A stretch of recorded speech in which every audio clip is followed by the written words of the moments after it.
Dunyo ikkiga bo'lingan. Apple hamda Samsungga. Lekin Xiaomi uni 3-bo'lakka bizga ajratib berdi. Assalomu alaykum. Demak, qarshi oling.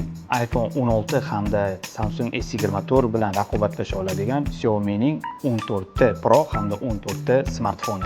Obzorni boshlashdan oldin aytib o'tib ketaman. Agarda ushbu smartfonlarni Joybox do'konida xarid qiladigan bo'lsangiz, sizga Xiaomi Watch S3 hamda Mi Band 8 Pro sovg'a sifatida qo'shib beriladi.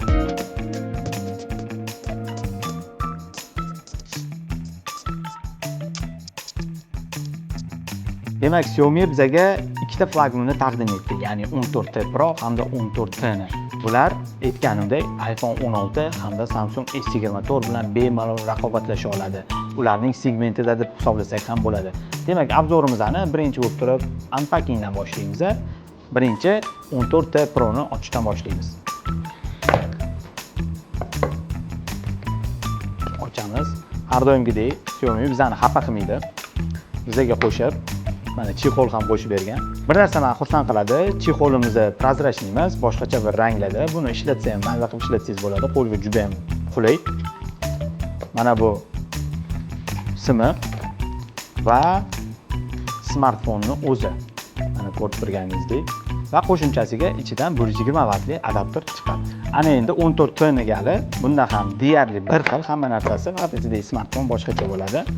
Demak, mana aytganimdek bizga qo'shib mana o'sha chexol, quvvatlash uchun sim va qo'shimchasiga 67 vatli tezkor quvvatlagich qo'shib beriladi.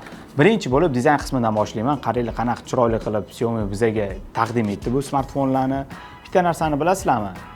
Samsung va Apple qanaqadir estetichniy qilib bizga dizayn taqdim etadi. Xiaomi esa texnologichniy taraflama dizaynga ega bo'ladi. Bu juda ham yaxshi.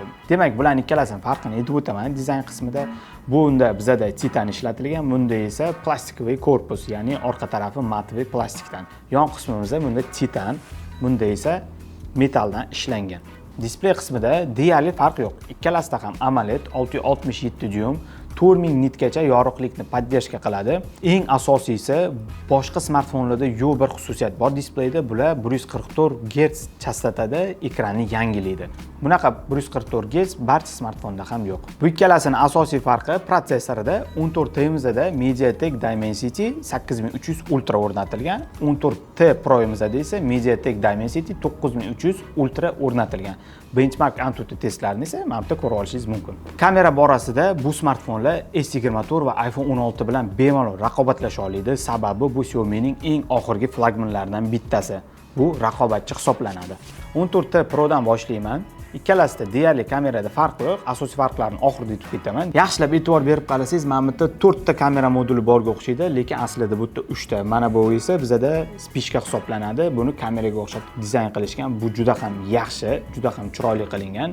Mana bu asosiy kameramiz 50 megapiksel, teleskopik kameramiz esa 12 megapikselga teng. Qo'shimchasiga bu kameralarda laser optiklari ishlatilgan. Laser optiklarini bilasiz, juda ham sifatli qilib sizga rasmlarni chiqarib beradi. Video va rasm olishni yoqtiradiganlar uchun esa alohida sozlamalar ham mavjud. Ana endi ikkalasining orasidagi farqini aytib o'tib ketaman.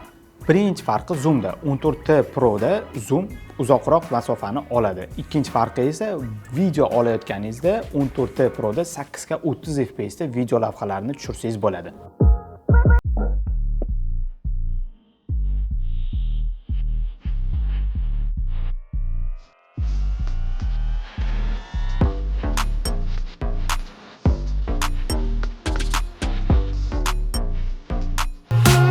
Akkumulyator borasida Xiaomi hech qachon bizani xafa qilmagan. Bu ikkala smartfonimizda 5000 mAh ga teng bo'lgan akkumulyator jihozlangan. Faqatgina farqi qutida chiqadigan adapterda. 14T Pro da 120 Watt, 14T ni o'zida esa 67 Watt ga teng. Gapim boshida aytib o'tgandek, dunyo ikkiga bo'linib, Xiaomi esa uni 3-bo'lakka bo'lib berdi. Buni bejizga aytganim yo'q. Sababi Xiaomi juda ham texnologichniy, dizayn borasida juda ham chiroyli va ichki qismi bo'yicha ham bizga katta imkoniyatlarni beradigan smartfonlarni taqdim qilib kelyapti. Xiaomi'ni yaxshi ko'radigan o'zini odamlari bor. Buni xarid qilish maslahat berasizmi deydigan bo'lsangiz, men albatta maslahat beraman. Sababi, buni narxini ko'radigan bo'lsanglar, iPhone 16 ham S24 dan hamyonboproq, qo'shimchasiga ular beradigan imkoniyatni mana shu smartfon ham sizga beradi. Bitta qilib aytganda, bu smartfonni flagmanlar ichida o'z o'rni bor. Olsangiz hech qachon afsuslanmaysiz. Siz uchun tayyorlagan obzorimiz like va podpiskaga arziydi deb o'ylayman. Demak, keyingi videolarda yanada zo'rroq kontentlar bilan ko'rishguncha